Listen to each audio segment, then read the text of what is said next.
बड़े दुख की बात है कि कटरा वैष्णो देवी के अंदर ये जो वाक़या हुआ है जिसमें 40 के करीब हमारे भाई बहन उनकी मृत्यु हुई है, दर्जनों के करीब जख्मी हुए हैं और इस वाक़ये ने पूरे हिंदुस्तान को और जम्मू कश्मीर को हिला के रख दिया।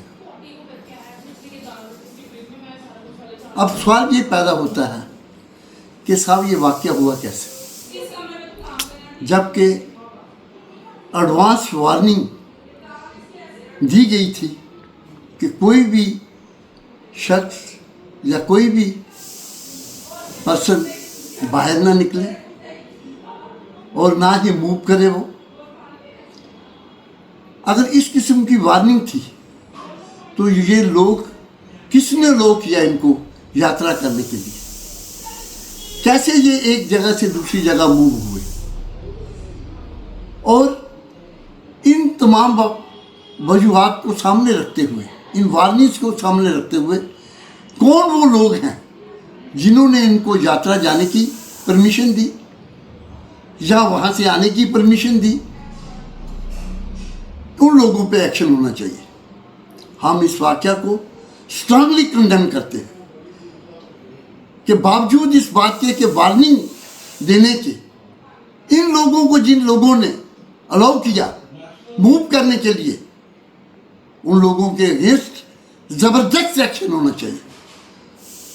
और इस वक्त जबकि हालात इस किस्म के बने हुए थे, मौसम का हाल सब जान रहे थे, तो इनको अलाउ किसने किया? श्राइन बोर्ड और जिसके चेयरमैन जनाब एलजी साहब हैं। आज इस सवाल का वो जवाब दें और कसूर किसका है ये तय करें, चाहे ऑफिसर छोटा है या बड़ा है। बात वो नहीं है, बात ये है कि इस किस्म का वाक़या कैसे हुआ और हम इतनी कीमती जाने कैसे गई।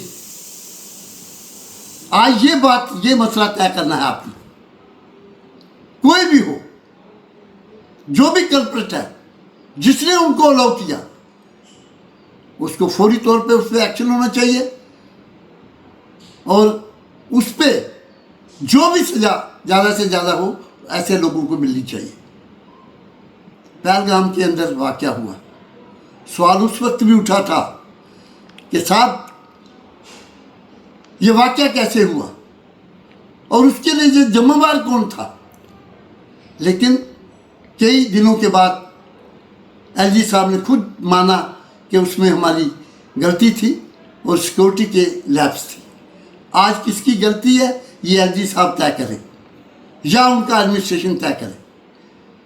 लिहाजा आज हम यही बात कहना चाहते हैं कि जिन लोगों की मृत्यु हुई है, भगवान उनकी आत्माओं को अपने चरणों में, भगवती माँ अपने चरणों में उनको जगह दे और उनके जो लवाकीन हैं, जो उनकी फैमिलीज़ हैं, उनको इतनी हिम्मत दे कि ये जो नुकसान हुआ है, इररिपेयरेबल जो लॉस हुआ है, उनको भगवान शक्ति दे कि वो उसको बेयर कर सकें।